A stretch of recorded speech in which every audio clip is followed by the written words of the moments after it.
ನುಡಿಗೆನೂರ್ವರು ಕುಮಾರರು ಪಾಂಡು ಧೃತರಾಷ್ಟ್ರರಿಗೆ ಜನಿಸಿದರು. ಅಮಲ ಮುನಿ ಮಂತ್ರೋಪದೇಶದಲ್ಲಿ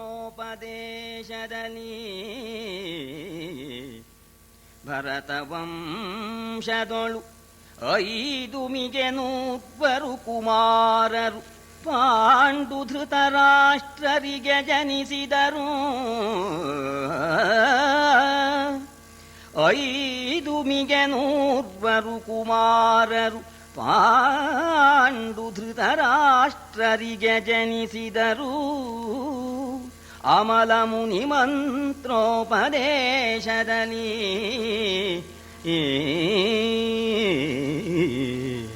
ವ್ಯಾಸರ ಅನುಗ್ರಹದಿಂದ ಧೃತರಾಷ್ಟ್ರ ಮಹಾರಾಜನಿಗೆ 100 ಜನ ಮಕ್ಕಳು, ದೇವತಾನುಗ್ರಹದಿಂದ ಪಾಂಡು ಮಹಾರಾಜನಿಗೆ ಪಂಚಪಾಂಡವರು ಎಂಬ 5 ಜನ ಮಕ್ಕಳು ಕೂಡ ಭರತ ಸಂತತಿಯನ್ನ ಅಭಿವೃದ್ಧಿಗೊಳಿಸೋದಕ್ಕೆ ಉತ್ಪನ್ನರಾಗ್ತಾರೆ ಅಂತ ಸೂಚನೆಯ ಪದ್ಯದ ಸಾರಾಂಶ. ಸೋಮಕುಲದವರಲಿ ಭವತ್ಪ್ರಪಿತಾಮಹನವೋ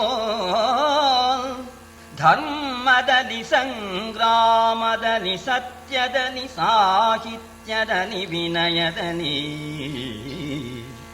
ಸಾಮದಲ್ಲಿ ಶೌರ್ಯದಲ್ಲಿ ಸುಜನ ಪ್ರೇಮದಲ್ಲಿ ನೀತಿಯಲಿ ದೃಢದಲ್ಲಿ ಭೂಮಿಯಲಿ ನಾ ಕಾಣೆನು.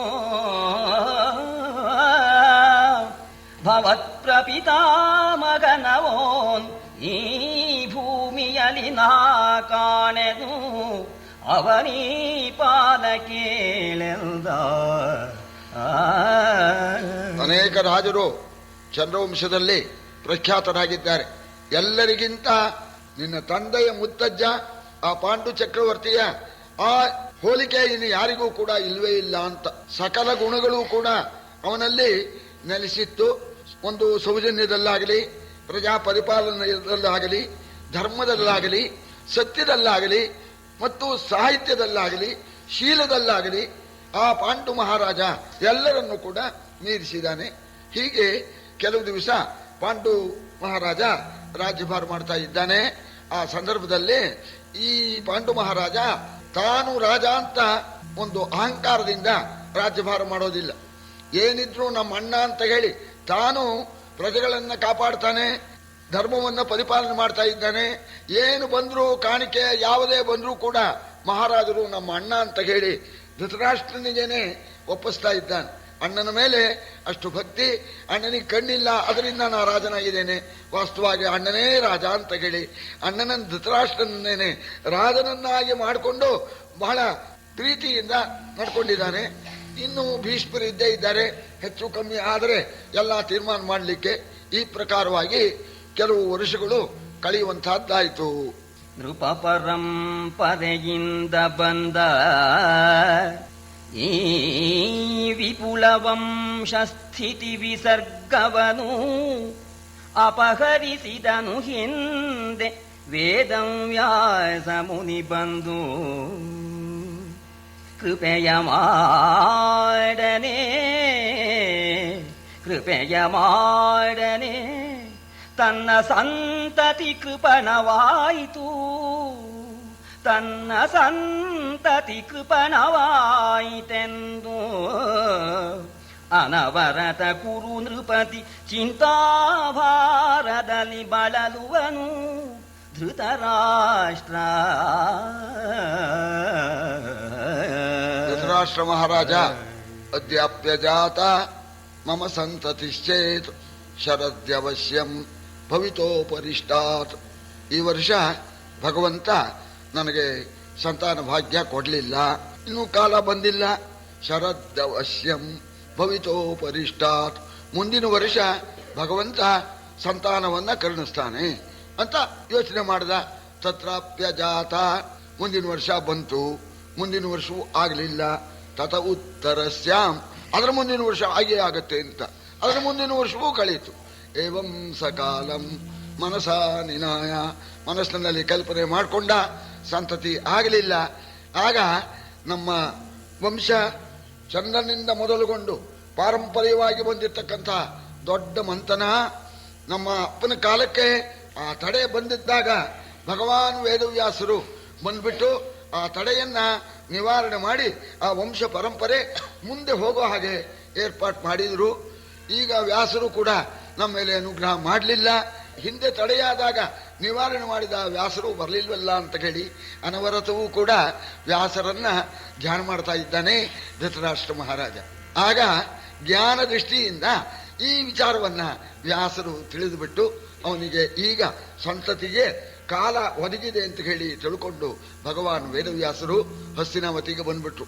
ಇವನು ಧೃತರಾಷ್ಟ್ರ ಚಿಂತಿಸ್ತಕ್ಕಂಥ ಕಾಲಕ್ಕೆ ಬಂದ್ರು. ವ್ಯಾಸರು ಬರೋಣ ಭೀಷ್ಮ, ವಿದುರ, ಪಾಂಡು ಚಕ್ರವರ್ತಿ, ಧೃತರಾಷ್ಟ್ರ ಎಲ್ಲ ಅವರಿಗೆ ನಮಸ್ಕಾರ ಮಾಡಿದ್ರು. ಆಗ ಹೇಳ್ತಾ ಇದ್ದಾರೆ, ಮಹಾರಾಜ ಧೃತರಾಷ್ಟ್ರ ಯಾಕೆ ಯೋಚನೆ ಮಾಡ್ತಾ ಇದೀಯಾ? ಭರತ ಕುಲದಲ್ಲಿ ಮಕ್ಕಳಿಲ್ಲದ ಕೊರತೆ, ಕೋಮಲ ಸೌಖ್ಯಲ ತೆಗಿತು ಕರಗಸವಲ, ತಂದೆ ಬಾ ಧೃತರಾಷ್ಟ್ರ ಬಾ ಎನ್ನುತ್ತ ಕರೆದು ಕಟ್ಟಿಕಾಂತದಲ್ಲಿ ನಿನ್ನರಸಿಗೆ ಅನುಪಮ ಪುತ್ರ ಶತವತರಿಸುವುದು. ಧೃತರಾಷ್ಟ್ರ ನಿನ್ನರಸಿಗೆ ಅನುಪಮ ಪುತ್ರ ಶತವತರಿಸುವುದು. ಕೊಳ್ಳೆಂದು ಕೊಟ್ಟನು ಮಂತ್ರಪಿಂಡಕವಾ.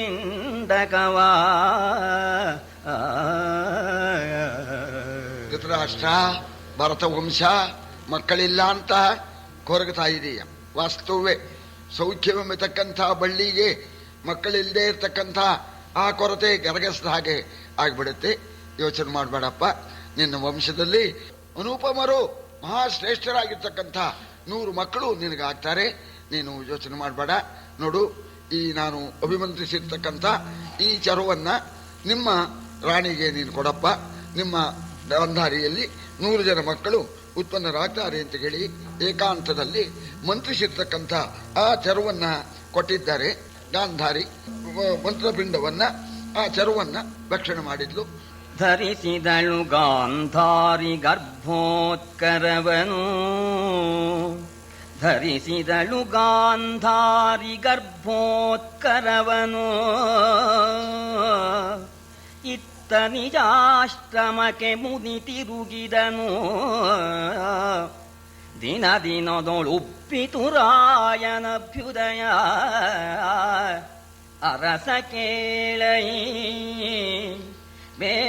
ಬೇಂಟೆಗಾರರು ಕರೆಯ ಬಂದರು.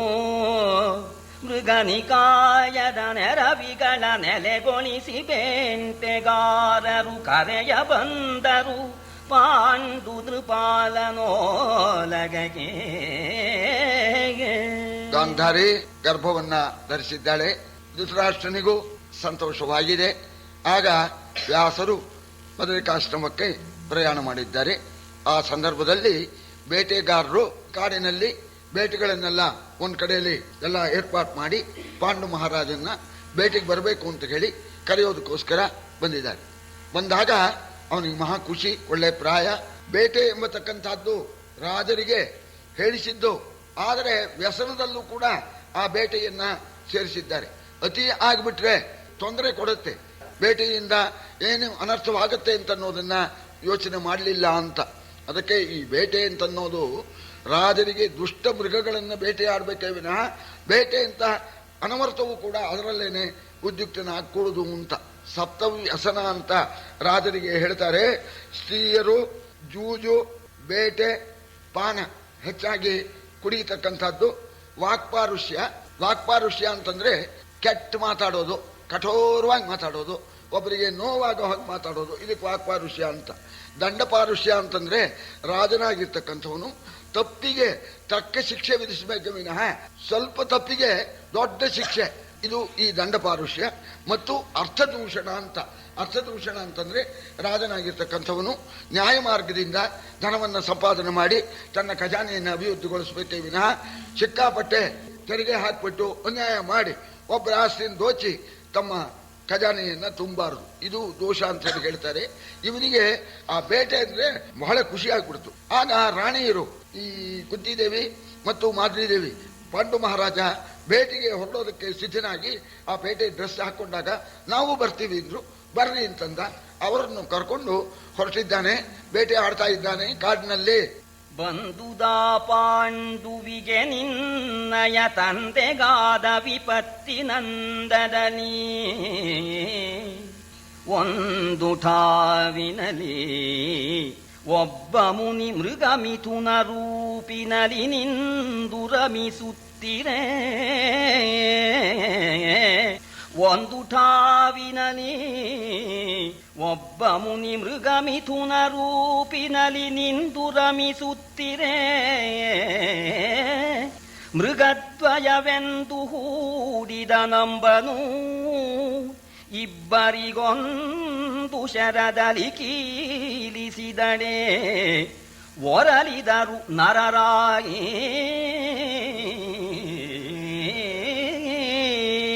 ಮೃಗಯ್ಯ ಕೇಡನ್ನು ತಂದುಬಿಡ್ತಪ್ಪ, ನಿಮ್ಮ ಅಪ್ಪನಿಗೆ ಬೇಟೆಯಿಂದ ತಾನೆ ಪರೀಕ್ಷಿತ್ ಮಹಾರಾಜನಿಗೆ ಕೇಡು ಬಂದಿದ್ದು ನಿಮ್ಮ ಅಪ್ಪನ ಹಾಗೆ ಬಂತಪ್ಪ.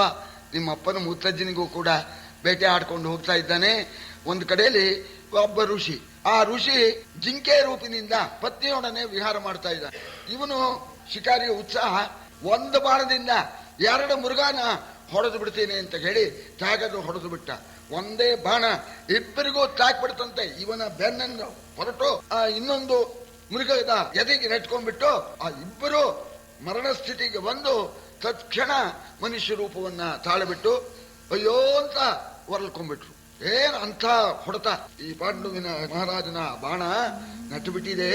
ಅವಳು ಒದ್ದಾಡ್ತಾ ಇದ್ದಾಳೆ ಹೆಂಡತಿ. ಆ ಋಷಿ ಹೆಸರು ಕಿಂದಮ್ಮ ಅಂತ.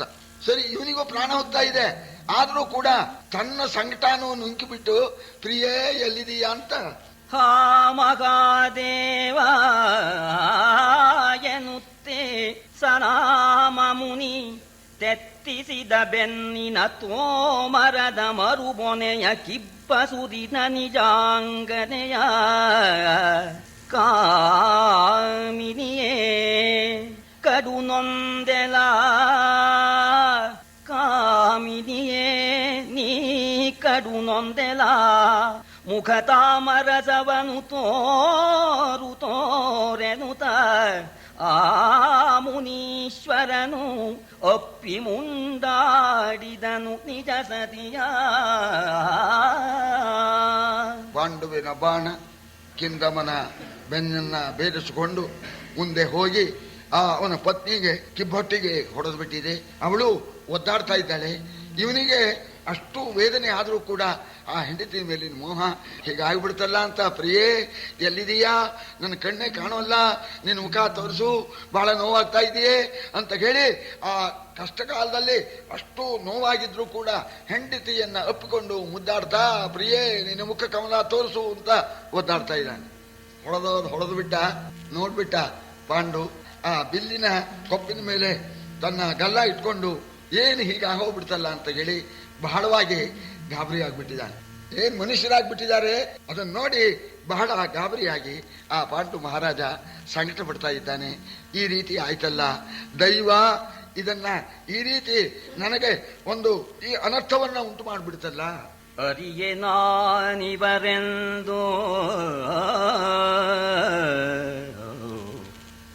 ಅರಿಯೆ ನಾನಿವರೆಂದು ಮೃಗವೆಂದಿರಿದೊಡೆ ಇದು ಮತ್ತೊಂದು ಪರಿಯಾಯಿತು.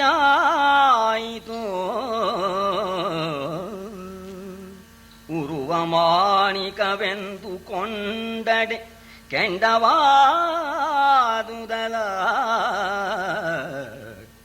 ಉರುವ ಮಾಣಿಕವೆಂದು ಕೊಂಡಡೆ ಕೆಂಡವಾದುದಲ. ಸರವಿಯೇ ಹಾವಾದುದು ಸರವಿಯೇ ಹಾವಾದುದು ಏನೆಂದರಿಯನೀ ಕೌತುಕವನು. ಉರೆಮೈ ಮರೆಸಿ ಕೊಂದುದೆ ವಿಧಿ ಊರೆ ಮೈ ಮರೆಸಿಕೊಂದುದೆ ವಿಧಿ ಎನ್ನುತ್ತ ಹರಿತಂದನ ಸ್ಥಳಕ್ಕೆ ದೈವ ಮೋಸ ಮಾಡಿ ನನ್ನನ್ನು ಕೊಂದು ಹಾಕ್ಬಿಡ್ತು. ಇವರು ಅಂತ ಗೊತ್ತಿರಲಿಲ್ಲ. ಮೃಗ ಅಂತ ಹೊಡೆದ್ರೆ ಈ ಋಷಿಗಳಾಗ್ಬಿಟ್ಟಿದ್ದಾರಲ್ಲ, ಮಾಣಿಕ್ಯ ಅಂತ ಭಾವನೆಯಿಂದ ತೆಗೆದುಕೊಂಡ್ರೆ ಅದೇ ಕೆಂಡವಾಗಿ ಸುಡ್ತಾ ಇದೆ. ಹುಲ್ಲಿನ ಸರಬಿ ಅಂತ ಭಾವಿಸಿಬಿಟ್ಟು ತೆಗೆದುಕೊಂಡ್ರೆ ಹಾವಾಗಿ ಕಚ್ಚೋಕ್ ಬರ್ತಾ ಇದೆಯಲ್ಲ. ನನಗೆ ಈ ದುಸ್ಥಿತಿ ಬಂತಲ್ಲ, ಆ ದೈವ ನನಗೆ ಇಂತಹ ಪಾಪವನ್ನು ಉಂಟು ಮಾಡ್ತಲ್ಲ ಅಂತ ಕೇಳಿ ಸಂಕಟ ಪಡ್ತಾ ಬಿಲ್ಲನ್ನ ಅಲ್ಲೇ ಇಟ್ಬಿಟ್ಟು ಇವರ ಸಮೀಪಕ್ಕೆ ಬಂದಿದ್ದಾನೆ. ಪ್ರಾಣ ಹೋಗತಕ್ಕಂಥ ಸ್ಥಿತಿ ಒದ್ದಾಡ್ತಾ ಇದ್ದಾರೆ. ಆ ಬಾಣ ನಾಟಿದ್ರೆ ಹೆಚ್ಚು ನೋವಾಗತ್ತೆ ಅಂತ ಹೇಳಿ ಪಾಂಡು ಮಹಾರಾಜ ಅವರ ಸಮೀಪಕ್ಕೆ ಹೋಗಿ ಉಗಿದು ಬಿಸುಟನು ಸರಳ ಮಗ್ಗುಲ ಮಗುಚಿ ನೆತ್ತರ ಹೊನಲಿ ನೀಚೆಗೆ ತೆಗೆದು ತೊಳೆ ತೊಳೆದು ಒರಸಿದನು ಸಗ್ಗಳೆಯ ನೀರಿನಲಿ. ಮೃಗವಗರೆ ಮಾನಿಸರು ಮೃಗವಗರೆ ಮಾನಿಸರು ಅಕಟ ಪಾಪಿಗಳಿಗೆ ಎತ್ತನ ತಪವೋ ಎತ್ತನ ಮೃಗ ವಿನೋದ ಕ್ರೀಡೆ. ಪಾಪಿಗಳಿಗೆ ಎತ್ತನ ತಪವು ಇದೆತ್ತನ ಮೃಗ ವಿನೋದ ಕ್ರೀಡೆ. ಕೊಂದಿರಿ ಎನ್ನುತ್ತ ಬಿಸು ಸುಯ್ದ